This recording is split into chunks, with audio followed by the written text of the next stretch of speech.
Não, ele é mais louco no nome e principalmente nessas atitudes.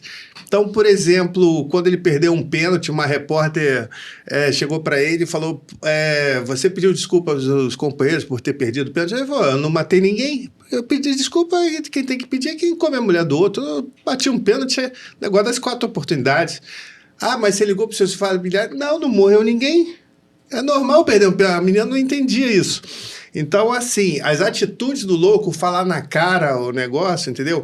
Aquela época que estavam inventando aquele negócio de o inacreditável futebol clube, aí o louco perdeu um gol ali, meu irmão, é inacreditável, vem pra cá na pressão que eu tô aqui, o zagueiro pra chegar e não sei o quê, falar aí no ar-condicionado é mole, entendeu? Vem pra cá, e não poder estar impedido, senão faria, ter que segurar, chegar atrasado, pô, então, não aceitou vestir. Então, as atitudes dele, às vezes, cara, você ia ali com boa intenção e tomava um coice.